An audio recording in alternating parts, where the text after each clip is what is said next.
4 years.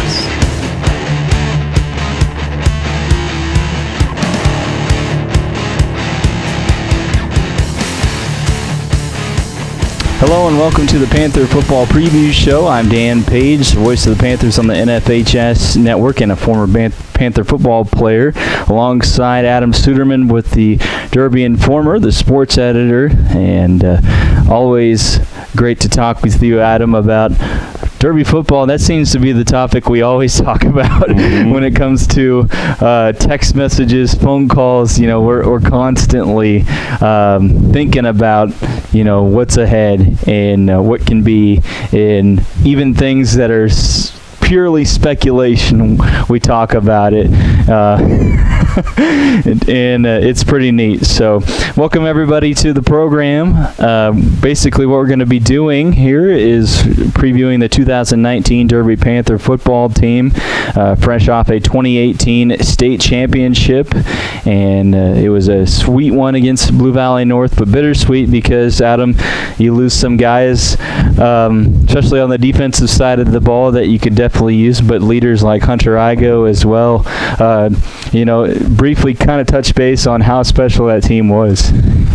Where do you start? I mean, that's been the conversation these last 10, 12 months, is how do you make up for what was such a talented defense? I mean, it was from front to back. You saw athletes all over the field, and you know, it was guys who understood their roles. It was guys who knew how to make a team better, who were going to celebrate what their teammates were doing, but also knew that when their moment came, they were going to take advantage. And so, speed, physicality, I mean, you name it. That group had it all, but in true Derby fashion, they're really working hard at trying to find out who's going to fill those spots, because there are kids there who are going to try to take advantage of that. So, it's going to be really fun this fall to see who takes advantage of those opportunities.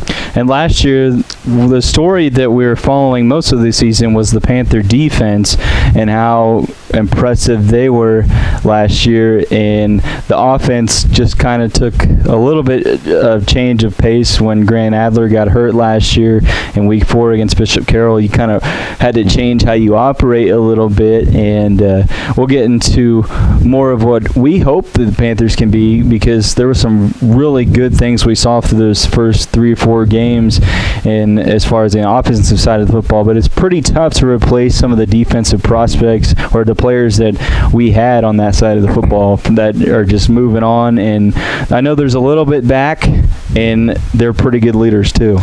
There are, and you know, these are kids who mixed in, some who started, some who maybe just got some varsity action, but you've got a lot of kids who are hungry for their opportunity, because I think the thing you see as you go through this program often, from freshmen, you see the upperclassmen who do it, and then you want that opportunity to become the guy and be a part of the team and that unit that helps this team win and be in position to maybe play for another state championship. So I think it's really, I mean, you name it, there's 2 or 3 guys really, I think, at every level of the defense who want that opportunity to become that next great groups.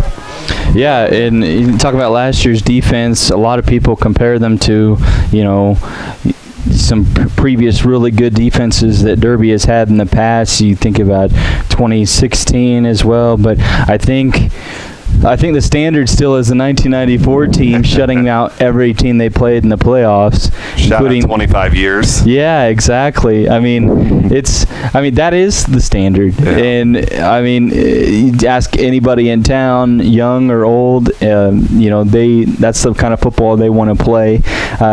I feel like, you know, as the years of transition on offense has been really cool to watch, and the adjustments that our coaches make and hand down to these players are things that are irreplaceable from what the work they put in, just even on the fly during the games, and then also, you know, in the film room and everything. So I mean, it's going to be an interesting season.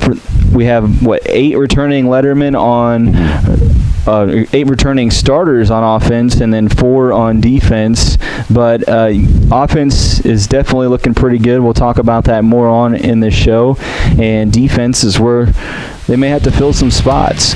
But when we come back here on the Panther Preview Show, we'll look at new assistants on the Panthers sideline, as well as let's look at the ABCTL Division I and the Panthers football schedule here on the Panther Preview Show.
They'll face 2nd and 10 from the 12 of Newton.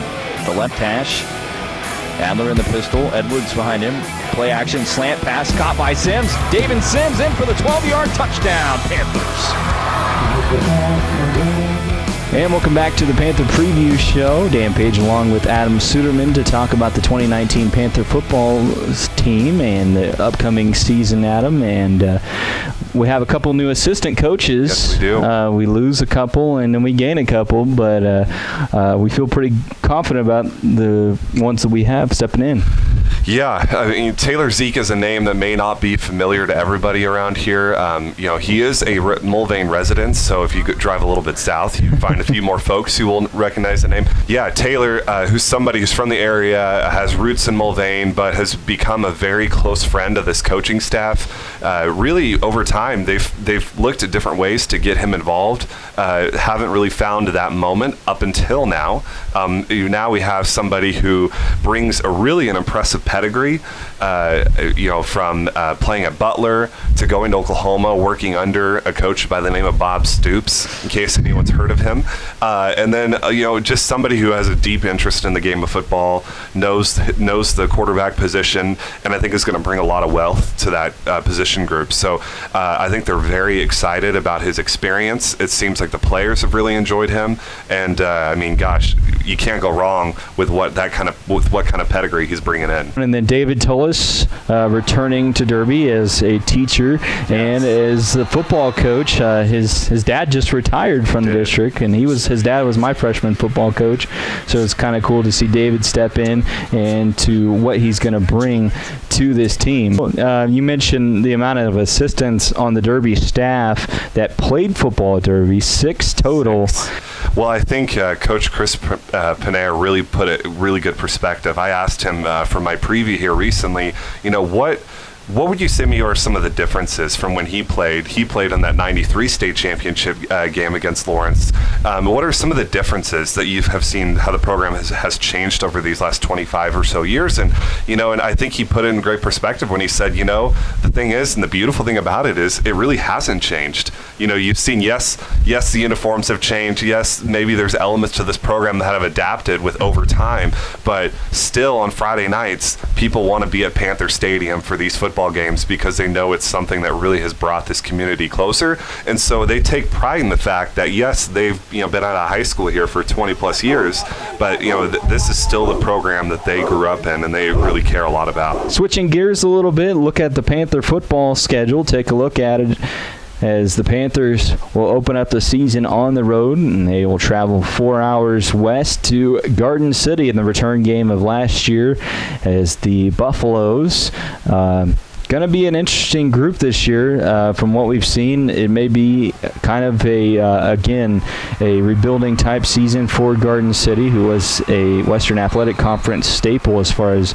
the amount of championships they've won over the years. And Coach Brian Hill has done really well in that program. And I could tell after last year's game when I talked to him, he was a little frustrated, but he knows that the task is really at hand with the group he has coming, especially opening the season at home against a powerful force in the Derby Panthers. Garden City is really in an interesting spot. On the staff here at Derby, you have Derek Goebel, who spent a lot of years within that program, and it's a very proud tradition. I've heard a lot of people say that there's tradition, there's some time and effort that's put into that program that really resembles what's being done here in Derby.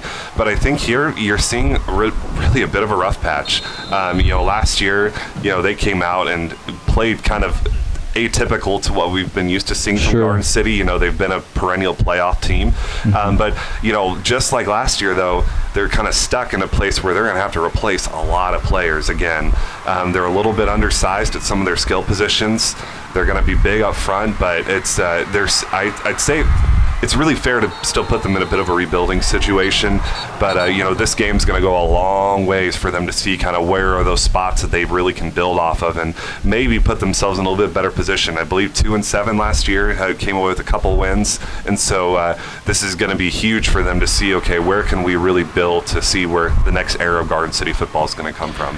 And then another good, solid-sized defensive line in Week 2 is the Salina Central Mustangs, and the Panthers will go up to Salina Stadium and play a team where they beat at home last year 63-0, which not a lot of people were expecting. No. I mean, they knew what Salina Central had done in previous years under Coach Hall, but in Mark Sambo's first season, they just kind of put to bed that Week 2 game and then went on to a really good season. When you look at it, and a lot of people believe that they can challenge up with, Mays and compete against Derby there in Week 2, especially the Panthers going on the road against a team that has some talent, has some guys that have got experience over the years and the skill positions.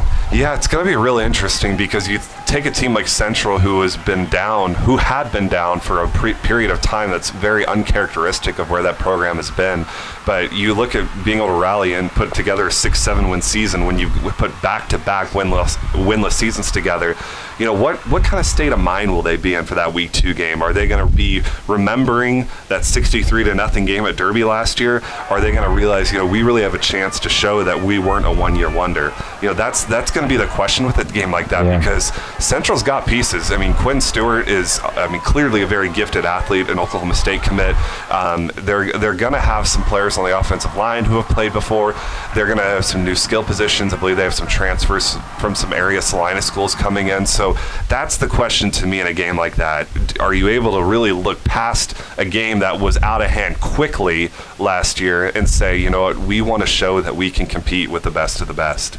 And no better time to play a team like Derby than this early or that early in the season in Week 2, and especially at home, especially if they win Week 1, they're going to be buzzing up there at Salina Central. And so it'll be interesting to see what they bring. Jackson Kavanaugh will be, he's been a long-time starter at quarterback. But the biggest thing, I think, if you talk to anybody from Salina, will be to replace a running back like Taylor Peters. That's what everybody up there will be keeping their eye on. A do-it-all player. I mean, he maybe had as many all-purpose yards as anybody who wasn't wearing a Derby Panther uniform. The kid could run the ball. I mean, he was their punter, I believe. I think even their place kicker.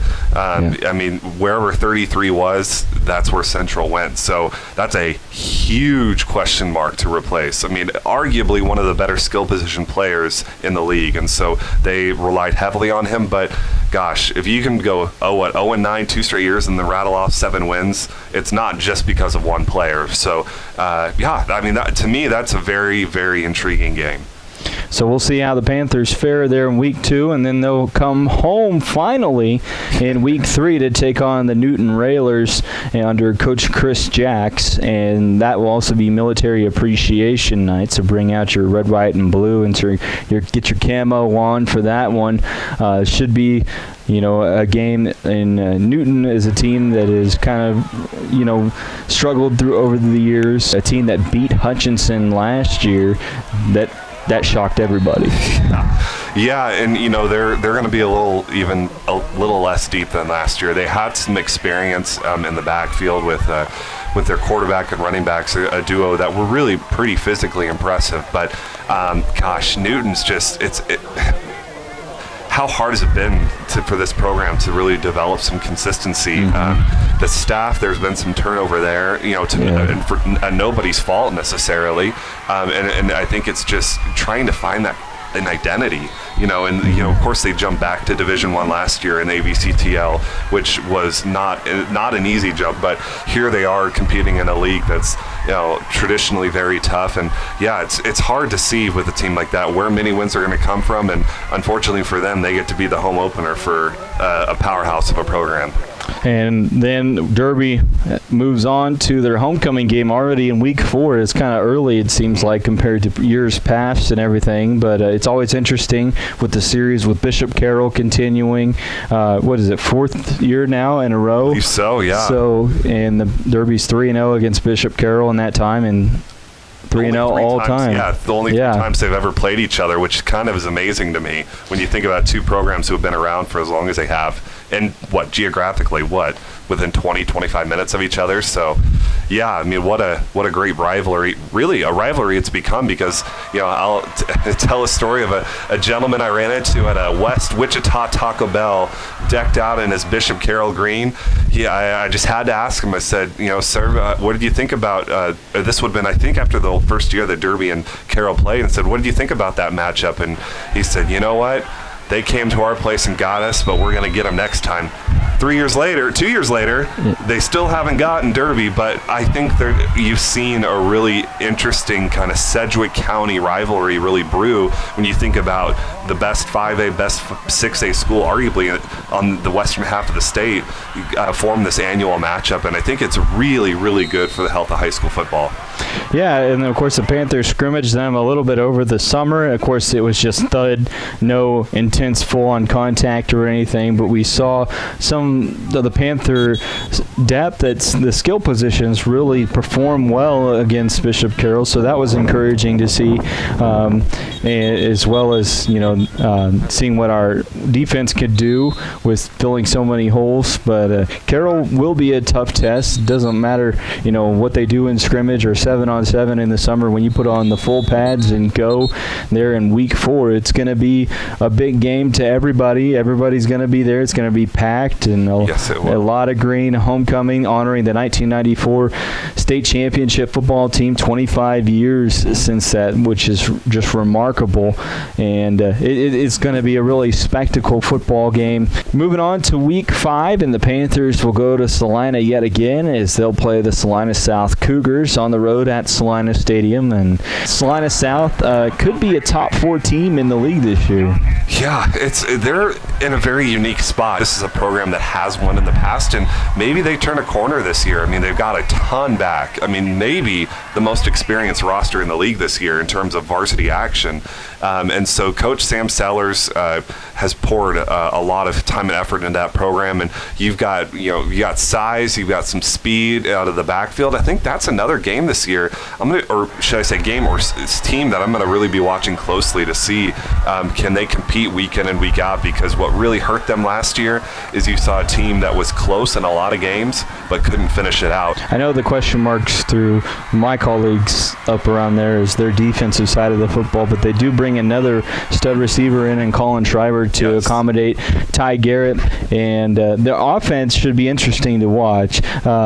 It's going to be the theme in Salina this year is offensive football, but it'll be an interesting game there on the road again in week 5, and then in week 6 the Panthers come home and play Hutchinson, who last year they just manhandled on the road up in Reno County. And then Mike Vernon in his second season coming down to Derby.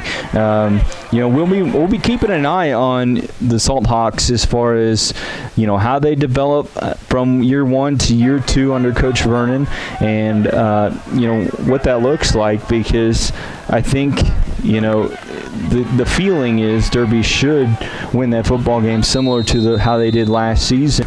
And then the final 2 games of the Panthers regular season are league games. You're at campus in week 7, and then home against Mays in week 8, and then week 9 is the playoffs. In those campus and Mays games, we can expect a good game against Mays, but campus is something interesting this year because Coach Jamie Cruz is now the head coach of the Colts, came over from Pratt and coached in a state championship last year and won one a couple years ago with the Greenbacks. And it'll be interesting to see what he brings to the campus program, and as far as what personnel they return, I think is what everybody's thinking about. Gosh, and there's very little there. I mean, they've kind of left me speechless because I looked back at last year's team and they lost everybody. And if I remember seeing their preview sheet right, they don't have a single player back that was an all-league selection last year, which that says a lot for a team that really had a decent roster. They had some playmakers, they had some size up front, but it's the cupboard will be a little bare. I won't discount what Coach Cruz can do. He's coached at the collegiate level. He understands that this league is very strong, so he's not going to come in this, I'm sure isn't coming in expecting necessarily to win the league from the get-go, but I think he's going to be somebody who can really step in and kind of maybe start where Coach Slade left off. But the fair assessment this year is it looks like it could be a rough year in campus, but I don't think that program wants to take a step back to really where they used to be. The most favorable thing I think about that matchup for campus is getting Derby at home, and a place where Derby has definitely dominated. And when you talk about that series, the Panthers haven't lost to campus since 1988, and it's something that Derby takes a lot of pride in. The coaching staff as well, they make sure they do not overlook the Colts whatsoever. But as far as I'm concerned, the streak that playing against Mays and beating Mays, as a former player used to play against Mays, is a little bit more important because they've been a good competitor in the league throughout the years, and Coach Guzman has had some pretty good teams. We haven't seen them really get into that state title game, take that last step, but they've always has good personnel. They have good running back returning this year, good receiving core. It'll be another Mays team that playing them last regular season game of the year. It kind of reminds me of the college football schedule sometimes, where you get some of those good kind of rivalry matches at the end of the regular season. But the Eagles always bring it against Derby, and it was the closest league game that Derby played last year, 35-21. Absolutely. And the Panthers went up 21-0 and thought they had it in the bag, and then Mays comes roaring back to make things competitive. Yeah, no, give Coach Guzman a lot of credit for what he's done with that program. Mays was traditionally pretty strong there for a while. They really slipped there towards the front of Coach Guzman's tenure, but they've got some athletes and they've got some dudes. I think a name to really watch for, not just in football, is Kyle Haas, who actually is ranked as one of the best wrestlers, not just in the state but in the nation. Who the Derby wrestling community has grown accustomed to seeing, and he'll be on that defensive line. So you think a wrestling background, he's going to be definitely a force to be reckoned with. But offensively, Previn Christian, Camden Jurgensen, Caden Cox, that they're going to find ways to get these kids the ball, and of course Camden being quarterback, he'll be tasked with that challenge. But I think Mays, the more I look at what the schedule is shaping up to be, I think Mays might end up being one of the toughest games before the playoffs. I think they've got as much depth as anybody, at least in terms of their starters, that Derby will see. I know Coach Guzman mentioned he feels like if they face some injuries, they could run into some trouble. But I think in terms of just starting 11 against starting 11, I think it really will be interesting to see there as in a great test going into the playoffs. And Mays should be right up there in the standings with right next to the Panthers is what we expect. They could be in the 2 spot, but you never know how Salina Central can jump back into that situation. When Salina Central and Mays play, you got to keep an eye on that one. That should be a really fun game. But as far as the league is concerned and predictions, not to be extremely biased or anything, but Derby should be the preseason. If they did do a preseason poll, the Panthers would be their number 1, probably Mays 2, Salina Central 3, and then it's kind of up for interpretation after that. I would throw Salina South there at 4, and then 5, 6, and 7 is kind of a toss-up between Newton, Hutch, and Campus at this point. I think you could make like you said, I think you could make an argument for probably Campus or Hutch there at 5 and 6, and then Newton there at 7. But yeah, I think those games between Mays and Central, Mays and Salina South, you're going to see those kids are going to understand that a spot in the upper part of the league is up for grabs when you play those games.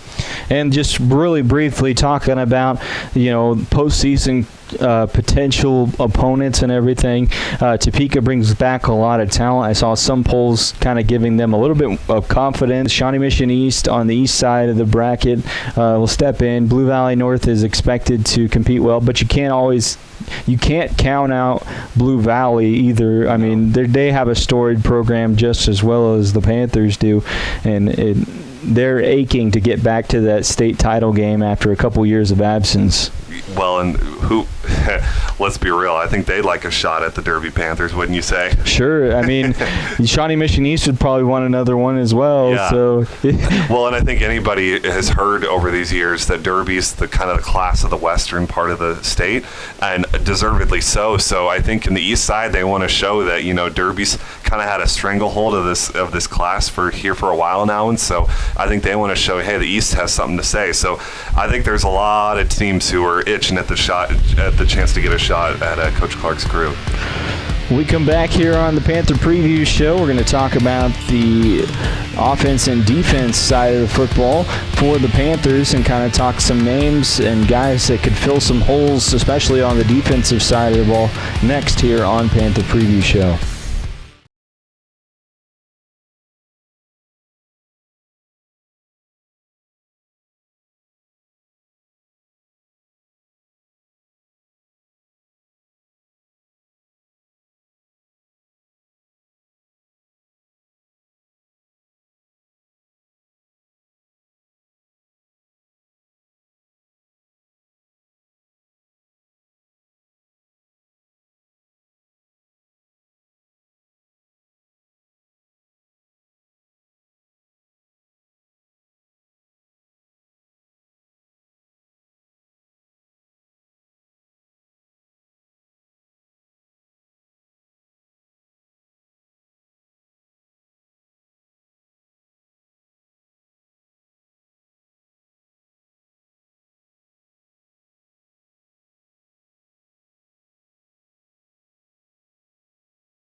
Play action pass, pressure by the Panthers. The defensive line gets in, and the sack by Tyler Dorsey. And welcome back here on the Panther Preview Show as we preview the 2019 Derby Panther football team. We talked about the league and the new assistants and last year's team a little bit. Now it's time to finally talk about this year's Panther football team. Let's do it. No better place to start than on the offensive side of the football. I mentioned 8 returning starters, but it feels like there's so much depth there, whether it's in the skill position or in the trenches, Adam. Oh my gosh. I mean, it feels like we've kind of switched scripts a little bit. Last year it was like defense, who is going to score on this unit? But again, this year is who's going to stop this group? I mean, I've looked at every team on Derby's schedule, and good luck. And I've asked some of the coaches, They feel like game in and game out. One game it might be one receiver who is just lights out, and then a team's going to scheme for them. The next game it's going to be the next one, and it's just they feel like they have no shortage of weapons, and I just don't know who's going to stand with them. Like, I mean, to be frank, I really don't know. Like, you might take one player away, but there's 1, 2, 3, 4, 5, 6, 7. I could keep counting. I'll stop there. There's a few players there that I think are just really going to make a massive impact. It's going to be a lot of points this year.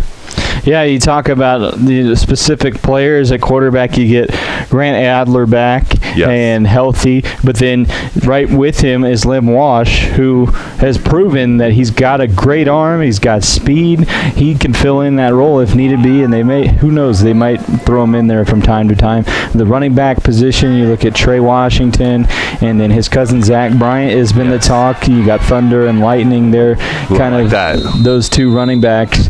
And then in the receiving core, you guys like Aaron Larson, this guy over here. Yeah, that guy. David Sims, as well as Jacob Karsak, kind of playing that wide receiver tight end hybrid, as well as Kavion Walker. That's a really good forward, but then the depth even goes beyond that, which is awesome. We'll let those guys kind of earn their names out there a little bit, but as you look at the offensive line, Kevin Washington at center, you got guards like Jackson Davis and Jonas Vickers, a sophomore that we're hearing is going to step into a guard spot on the offensive line, and then the tackles are pretty clear, spelled out, and you got Phil Beisenauer, and then as well as Alex Kahn, the Nebraska commit.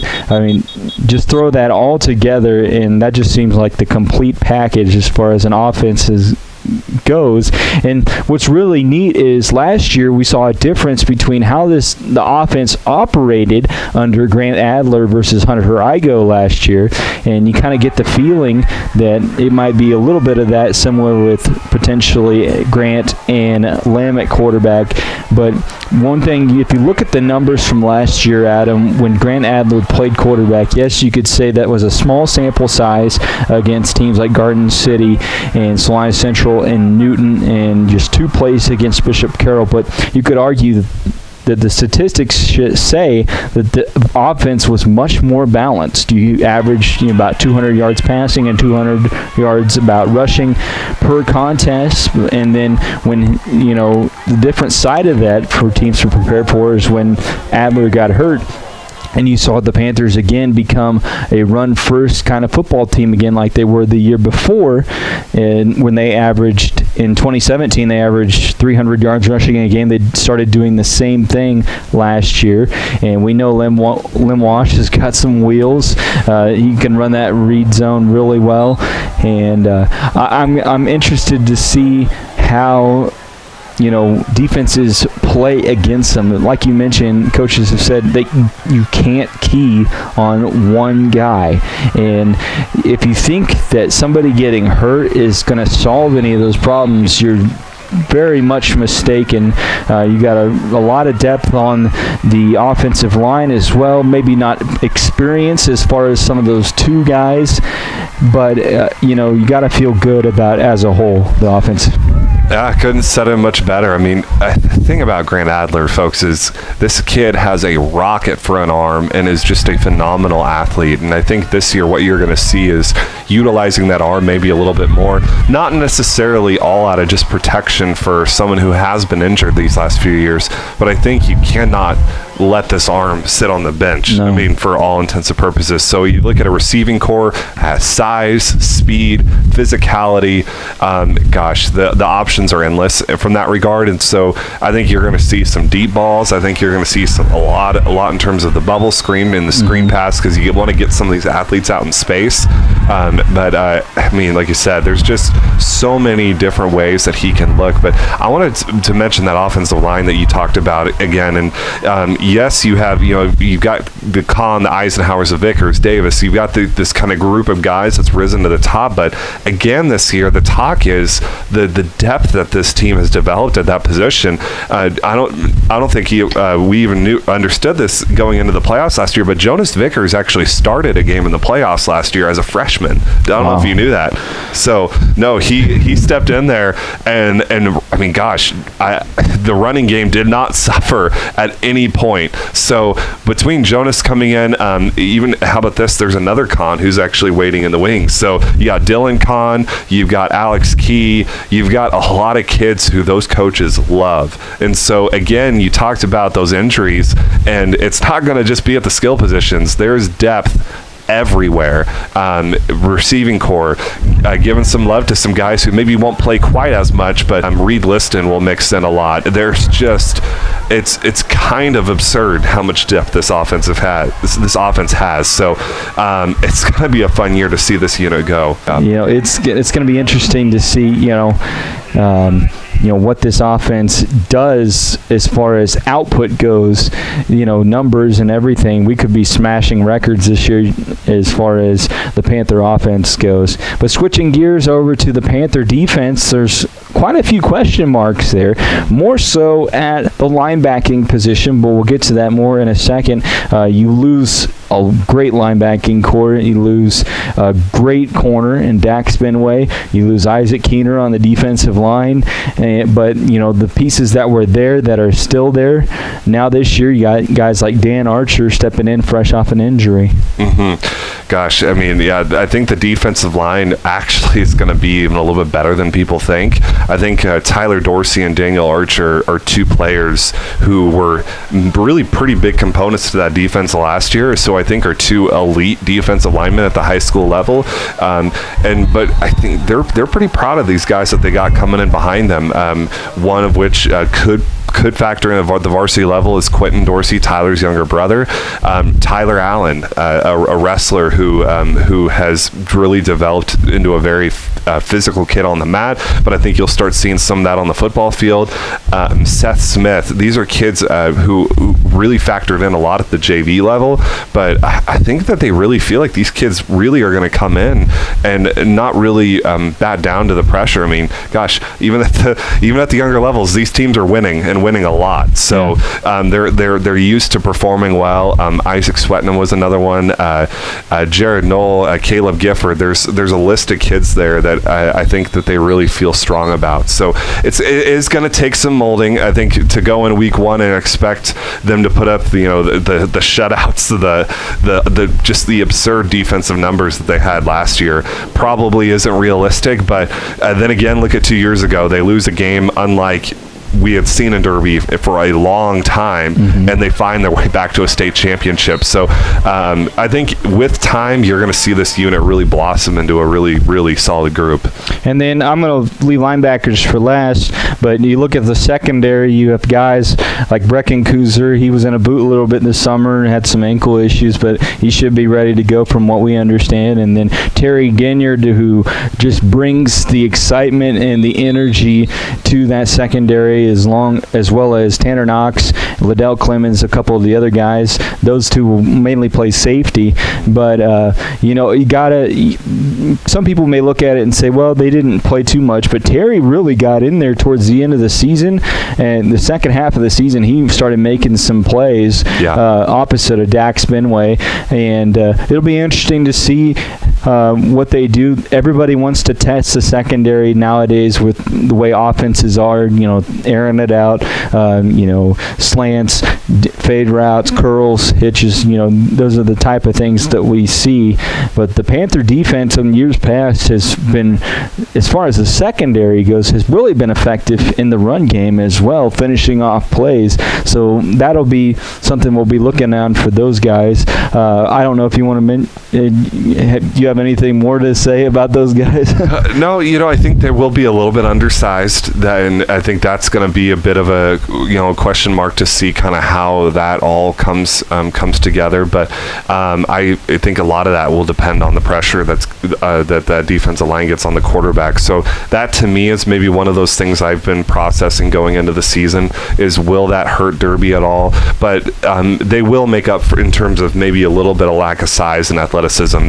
These kids know how to get after it. So and that will be, to me, probably one of the things I'm thinking about most as we start in Garden City. And then if you look at the linebacking core, you have some guys that got in there, of course, a lot of the season last year, especially the regular season. The JV guys were getting plenty of playing time in the second half. You had guys like Colson Searing and Luke Stewart and Jack Heilman that were getting in there and really making plays from those linebacking positions. But as far as we understand, those are not completely set in stone. No. I've heard from Coach Clark for years now that he feels like the linebacker depth is just through the roof. I mean, upwards of 20, 25, 30 kids who he feels could play the position. So I think we will see as much rotation from those four spots as any position on the field. And that's not to say that we won't see some of the same kids on the field a lot of the time, but I think you're going to find them maybe moving spots. There's going to be a lot of discovery at that position group, and so I think you're going to see a lot of kids get that opportunity to play because I think they understand the skill and the athleticism and the strength that they have there. But man, last year I think all four of those starters basically played every game, and minus when you saw the subs come in later in the game. So I think again, like I said, 20, 25 names at least, and I think they feel, I believe the last I heard is they feel like they've got 8, 9, 10 players who could really earn some valuable minutes there. So it's going to be really interesting. That's really, I think, when you lose the caliber of players you did from that position, I think a lot of people's eyes are going to be watching. And not only do you replace a lot of key players on the defense, you have a new defensive coordinator, Austin Wietrich, as he takes the helm from Mitch Pontius, and different personalities from what we've been told. Yeah, I definitely would say so, but at the same time, I remember going back to when I did the story when Mitch replaced Kate Armstrong, when Kate took the job at Andover, is different personalities, putting your own flair on things, but they know what a machine this program is, and I think no one wants to step in and change things so dramatically that it just takes away from the identity that this defense has had. So I think you're going to see a tough physical group that wants to get after it and wants to, like I said, may not put up the numbers that they had last year. I think that's going to be a pretty tall task to match that. But I think that it's a coach who understands that, I want to come in and put players on the right spot, maybe mix it around here and there. But I think schematically they understand that, they don't want to change what makes Derby football what it is. Absolutely. And then Coach DeVore's favorite kind of phase of the game, and that's special teams.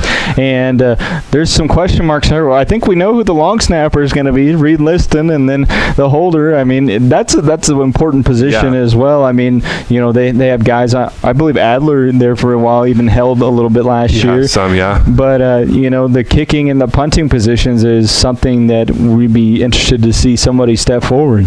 I've heard a lot of names be thrown out, but none that I really would feel confident saying at this point. That very well might change, and there might be someone practicing, but we just haven't heard yet at this point. So it's going to be key, folks. I think more than the field goal kicking, I'd say in the field position game, to me, is where I think this is really going to factor in. Do they say we're going to kick it short and trust our defense, or do you find somebody who you really feel like can have a chance to build up some touchbacks? Because Jackson Searing, as much credit as he gets, and deservedly so, for how he played on defense last year, he had a ton of touchbacks, and that, talk about the difference that made for that defense. I mean, gosh. So we'll see who kind of who's able to kind of take over that position. But of course, we know special teams. It is not just about the kicking game or the return game. It is about being able to field and on punts and kicks, and that is maybe as critical to anything Derby football does, is understanding and finding the right players for the right fits, and being able to give themselves a short field. As if things weren't, the talent that Derby has wasn't big enough on the offensive side of the football. You look at the return game as well. I was talking to David Sims this summer. He said, yeah, me and Trey are going to be returning kicks. I'm like, who are they going to kick to? I'm thinking they're just going to have to pooch it every time. Let's just throw the flag, because let's just put it on the 35. Exactly. I mean, although Trey didn't have any kick or punt returns for touchdown last year, we know that he's got the speed and the shiftiness. And then David, we didn't see him return that much last year because when he tweaked some things midway through the season, but in week 2 against Salina Central, he returned a big punt for a touchdown. And so I'm interested to see more of that, because he's got the speed and just the athleticism.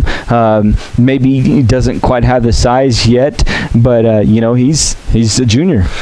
I was being serious before. I think we're going to see maybe a record number of flags for kicking out of bounds this year, because like you said, I don't know why as a coach, I'd want to put the ball in the hands of either of those two players, because again, going back to what I said before, Derby puts so much into their special teams that they're going to have great kids blocking for David and for Trey. And so I think we might see a lot of balls go out of bounds on kickoffs. Then again, kickoffs come after opposing touchdowns, and we'll see how many of those there will be this year. But I think punting, I think that's where we'll see maybe in that. Of course, you don't have to get a penalty punting out of bounds. So I think a lot of coaches are going to say enough with that idea, especially if one go like, what was it last year? Hunter Igo returns the season or the punt for there's an opening kickoff for a touchdown against Garden City. Just completely, I mean, as if the anticipation for that season and for the football game wasn't big enough as it is. I think that was the loudest that Panther Stadium was last year. It was just remarkable and a great way to open the season. Caught everybody off guard, but it just seems like year after year you get guys that can do that. Absolutely. And there's no better way to start a season. That happened to us the last time we went to Garden City. I was a senior on that football team. Long time ago. 2007, it was the last time Derby played at Garden City, and as not just the season opener, period. I mean, we opened the season that year and kicked off right to Roderick Smith for Garden City, and he took it right past us. I was the safety valve guy, and I thought I had an angle on him, and he just kicked it.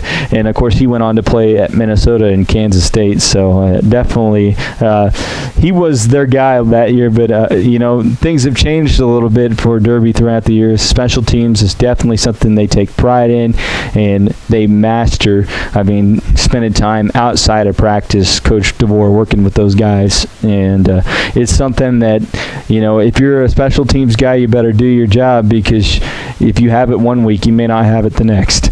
Absolutely. So you didn't hear about it when you got back to the sideline, did you? Oh, my goodness. Oh. Yeah, it was one of those things. I mean, Coach Clark likes to talk about in his younger years as a head coach how much he had to really, harp on guys, and now he just feels like he doesn't have to. Guys know what to expect from him, and yes, he will get in his fair share of opinions, strong opinions. Yes. But it's kind of comforting for him as well to know that his guys know what they're doing. They're adaptable to adjusting. They're coachable. That is the quality that every coach wants, is how coachable can your team be, and these guys are, because they're craving to add on to the success of this program. Absolutely. That's going to do it for our show. I appreciate you watching. It's the first time we've done something like this. If you'd like to see more, just let us know. Either on social media, you can follow me at DanPage_ or Adam at Derby_sports and at Adam Suderman